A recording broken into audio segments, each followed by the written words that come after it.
I rather walk through fire for a few minutes than carry the weight of my hurt and my trauma the rest of my life.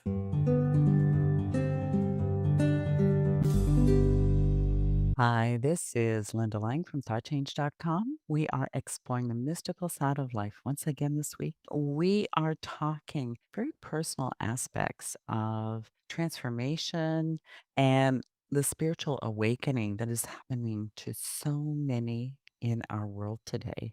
I have spiritual teachers, Rocio, Aquino, and Angel Orengo with me. Welcome to you both. Thank you so much. Thank you for having us, Linda. What a pleasure to be here. And what a pleasure to be in these times that everyone is awakening in different ways and how we can really help them to activate more these paths of consciousness that we all have. I just want to say that that's a beautiful shift in perception because that's not how most people are looking at this time. They're struggling with change, but it is part of that awakening process, right? Yeah, I think, this reminds me of a video that we saw of a teacher speaking to her audience, her kids. And it was more that point when you start to feel really uncomfortable, don't fight it, lean into it. That's the growth. And so I imagine that a lot of what's happening is really that shift in all of us where we are saying, right? What is this that we're living? But that awareness, in fact, is also a symbol of something greater, which is you're realizing it, you're noticing it. Therefore, you're at a different vibration and a different energy. Embrace it and sort of go into it and see where it takes you. Because I promise you, the end of that, it's so amazing and beautiful because I know I've experienced it. I believe we all have. Just lean into it. It's kind of like the divine gifts that are built into the struggles. There is a gift for going through those challenges. It's not all for naught. There's a line in our book that says, I rather walk through fire for a few minutes than carry the weight of my hurt and my trauma the rest of my life. And so I think that's what we're all being invited to do is to, yes, it's going to be challenging, not difficult, because difficult sometimes insinuates that it's almost close to impossible. Challenging, because challenges are things that we're used to overcoming. And so that's the invitation. Lean into it, go through it. I promise you that when you heal the wounds, you're no longer at the mercy of anything else around you. Because, and this is a saying we have, when a woman, you can say a man as well, loves herself fully, she's no longer at the mercy of external forces because she becomes the force. And that's the invitation.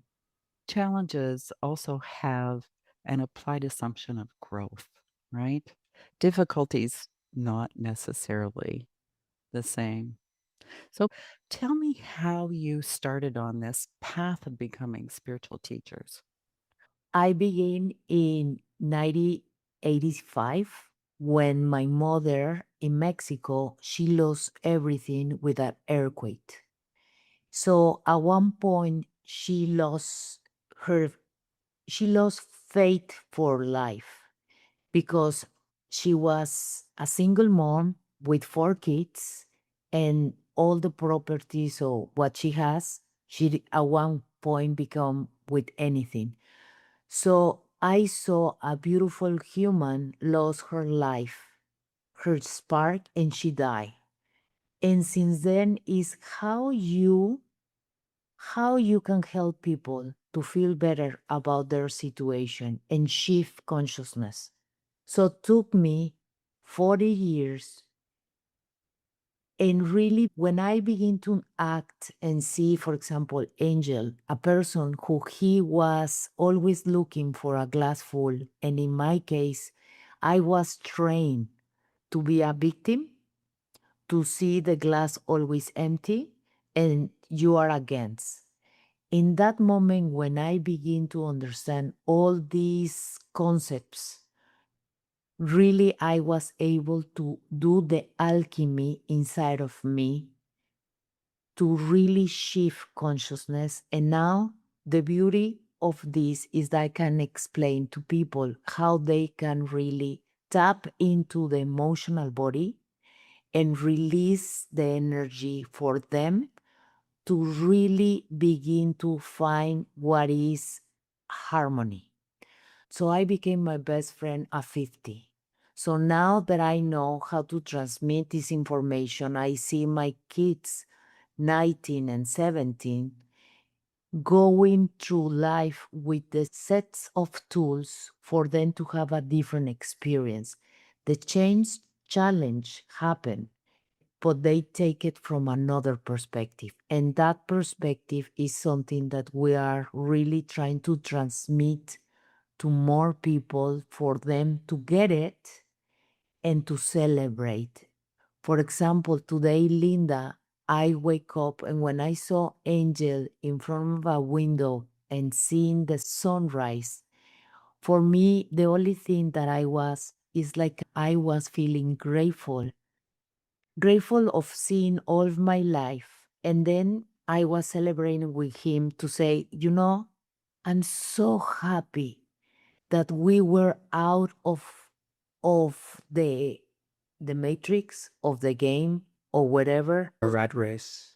because really I have my own challenge, he has his own challenge, but at the end when you are out and you begin to see how incredible is our life, all the blessings that we have, the abundance that we can live, in that moment it's like we are the winners. And that's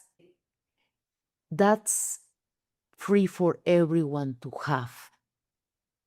And that is in a nutshell 40 years of difficulties, experience, try error, how you do it. But finally, when you get it, oh my God, how incredible it is that we can want to share this with the world. And it's easy and not easy at the same time. Like, I totally understand. It's like people have their blinders on and they see something so narrowly and define it so narrowly. And that definition keeps it locked for them. If they could just switch it, turn it a little bit, a whole new possibility opens up for them, right? Yes, and it's really profound. One of the things that has been really helpful for us was first doing it together. That helped. That was tremendous. We have a deep respect for each other. And after 25 years or 23 years, because this is when it started a few years ago, together, it helped that we had worked together, that we had shared so much, that we had traveled the world. So there was a certain amount of awareness that started, that fed, if you will, that. But where it truly started to happen is through curiosity. And Rocio had that curiosity more than me. I was very content with life because I had an incredible amount of wisdom. I couldn't explain it. I couldn't tell you where it came from, but it was there and it led me. It was sort of my main GPS, even though sometimes I veered away and made a lot of silly, stupid mistakes. But I always somehow always recognized that I had veered away and I needed to come back to some form of center. She was at a different place just looking. And so at one point, something happened where we invested a lot of money, lost it all. And I was able to let go of that feeling. And she would ask me, I need to let go. How did you do it? I said, I don't know, but can you just let it go? Because for me, it was that simple. And it was her curiosity to say, I need the ABCs of that, the ABCs of forgiveness. And that led us down a path where we just started to experience, to learn, and we started to see perhaps the most important thing, how ideas rule our life. And it's ideas that come from religion, from society, from experiences, from our parents, from everything we've lived. And sometimes, what's the worst thing I ever said? It was, this is how I am and I'm never going to change. Because when you close the door to change, you're basically saying nothing that happens outside of me is relevant in my life. And that's not true. We are a result of so much. And so when we opened ourselves to that process, It really was beautiful, and we started to change and to observe it in each other. And Linda, only to add that is beautiful when you trust yourself and when you begin to see something in other people because really you receive feedback from the universe. All the time. And at one point, I saw that Angel, I didn't have it clear, but I saw that he was with change. Chains. I was Yes. chained. I wasn't my full self. I didn't see it on me, but I see it on him. And at one point, I didn't have the words to explain. So that's why we went to different teachers and healers to help us to really free ourselves little by little. Because the answers of this beautiful puzzle is not in only one way. It's in different pieces from different places. So we need to access and be conscious that we ask, show me the next, show me, because it's gonna come to you. So that was something beautiful to see somebody who is brilliant today, but was not in his full potential, and neither I. So the beauty of doing this together was to really respect each other in a difficult way, but understand that it's a journey that we can hold together and really hold the space for the other one to try something different and expand. And now that we know how to do it between him and I, we are doing it with our kids. And the circle only expand and expand and expand. And it's something that we want more people to see the two normal persons who they were totally in the game of life, winning because we were successful, but really we were empty without the connection. And we came from broken families, sexual abuse, like a lot of stories that hold you back to who you are and really doesn't allow you to really break free to experience yourself in another way. And now you help other people to release their chains and step into their authentic selves. How do you do that with other people? Like it's different with your kids because they're around all the time and they learn by example. And also, you can have conversations and the relationship just can blossom to teach that. It's a little bit different when you're working with people because you have them for a short time. Some of the things that we are helping, for example, now in the book, is to inspire. Because if you begin to see another way of thinking, you understand that another human is doing it. So it's possible for you to do it. And that's why storytelling is really possible. Because then you begin to see the characters in a novel, how they transform themselves and how they change from victimhood, for being not enough, for a lot of trauma, and to see how they can get inspired. And people who are reading it, they begin to feel, it's possible because we understand in the moment that you begin to think about it, you can send the signal to your body to begin to act in another way. So you begin to have a connection with your heart. And from there, you begin to send the signal to your life to begin to create something different. So is these connections of the reason to the heart, and from the heart to the reason, and then you break the circle. I was just going to say, when we started writing the book, what we really wanted to do was put on paper, or at least that was the human intention, to put on paper what we were experiencing and the things that worked for us. And so for us, it was 5 lessons: awareness, gratitude, forgiveness, acceptance, and intention. When we dove into those five, it transformed us because it started opening doors and shifting energy and cleansing. And so that's what we wanted to do. We said, oh, so we can help other people connect with these five energies, five lessons, five tools.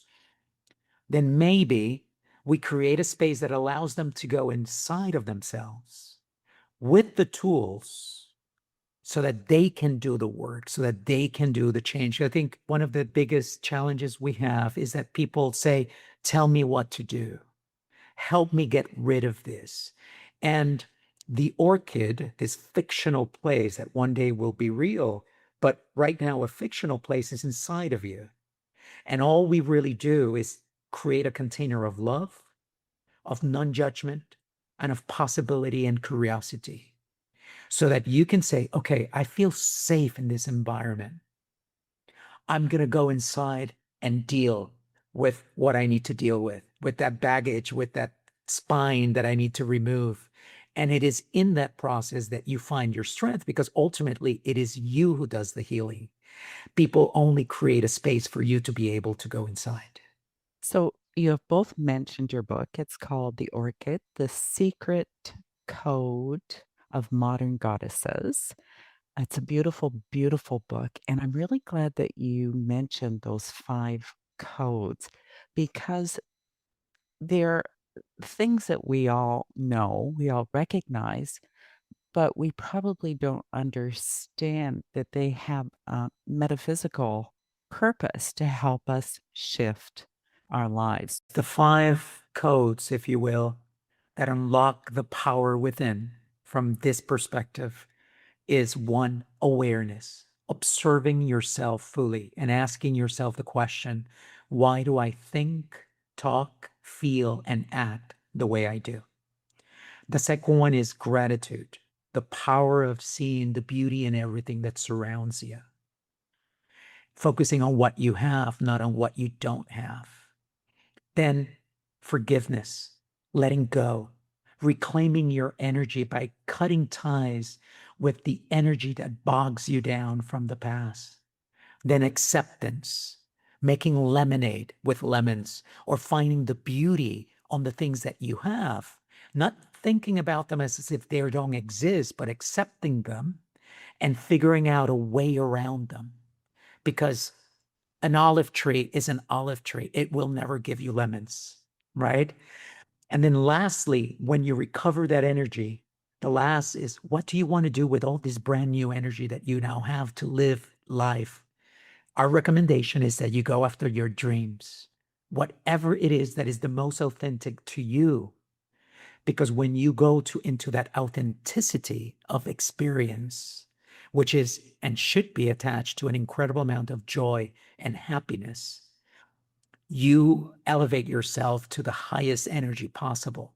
And that is the meaning of life for you, for Linda Lang to experience herself fully as Linda Lang, for Angel and Rocio to do the same. And that's how we shift the world. Beautiful and so true. We all need to step into who we really are. One of the ways you did that was through the book that you wrote. You said you had a conscious purpose when you started the book, but that book actually kind of took on a life of its own, became a channeled book. Tell me a little bit about the experience of having the book write itself through you. You know, is was absolutely fantastic how when you begin to ask, things are given to you.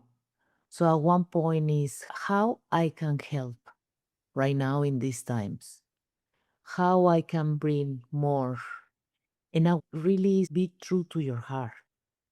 And at one point, through dreams, came an idea, and the idea is like why don't you share this with the world? And it's like okay. So I went to him, and it's like why don't we do a TV show for people begin to see another way of thinking? And today, Linda, it's very easy to tell you that the book has awards, severals, that is liking, has the energy. But at the moment when you are living those kind of moments, you are not clear. You need to trust really that everything is gonna present. Because what happened to us were little miracles who were guiding us to do it, even though that we are nobody. Only two beings who they wanna help. And at one point, probably because our heart is pure and we have the intention of how we can help, they say, okay, I'm gonna give information. So little by little, Ah, you've arrived. it's finally you are Finally, you're here. here. We've been waiting for you. It's how it felt. And maybe it's a remembrance that we came to do only this. And you need to pass all this challenge to go to try to say to people, if we pass it, was very difficult our story. But now because we pass it, it's like you can pass that information. But at one point, you have two parts of the coin here in front of you. Somebody who saw the life with a lot of wisdom, and somebody who was totally asleep and really is funny now because he was lighting through life and I was all the obstacles happened to me and it's like I was observing him for so many years that was possible. And I was like, but tell me how. And the tell me how came after. But I want to add to that because what was interesting, it was a sort of a symbiotic relationship. I understood myself fully, obviously through all the processes and courses and books that we read, over 200 in a span of 2 years. But he was observing her and observing how she was experiencing the shift in her. Because I would say, I would close my eyes. I would say, I don't feel anything. There's a knowing, but I don't feel anything. And she would say, oh my gosh, and I feel it right here. And she would point to wherever in her body it was stuck. And observing each other experience each other started opening doors. And so those little miracles that happened showed themselves. One day, for example, we're having a conversation with a dear friend, and she goes, oh, I have someone who's helping me write my book. And we're like, we need that person. And it turned out to be the person who helped us after we wrote for 6 months, 7 months, helped us to organize characters and the stories. You see, to make people to understand when they are reading the story, what they are gaining is a guide for life. We wrote a chapter about a woman who was a widow because we felt that what a loss to experience the loss of her husband. And in a dream at some point after this chapter is entirely done, by the way, it's a months of work went into it. Rocio gets up and says, I had a dream last night. She's not a widow, she's a divorcee. And it was a tough day at work that day because we're challenging each other and saying, but we just finished. And there was the human in us, but we need to finish this. We have deadlines. And it was then the spirit in us that said, but what the world needs right now is this other example because there's so much of that happening. So we can go on and on. There were so many instances in which something directed us in a different direction. Another instance, for example, we finished the audiobook in Spanish. We got it back and we didn't connect with it energetically. And it's, can we save it? And it was like, no, let's do it again. It doesn't matter how much you've spent on it. Do it again. It needs to be at the right energy. Otherwise, it will not serve the people that it's meant to serve. That's probably why there are so many spiritual teachers too, because not everyone can hear it from the same person. They might hear the same message 100 times until it clicks, right? Yes. Thank you both for joining me today. Yes, this was really special. Thank you so much. Where can we send listeners who want to learn more about you or explore the book? Yes, the book is called The Orchid, The Secret Code of Modern Goddesses. It's in English and Spanish.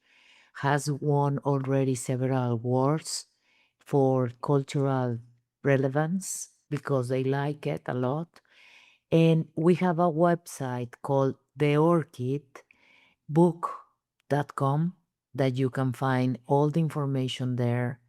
We have a podcast for people who has been reading the book and what has brought the book to them to witness.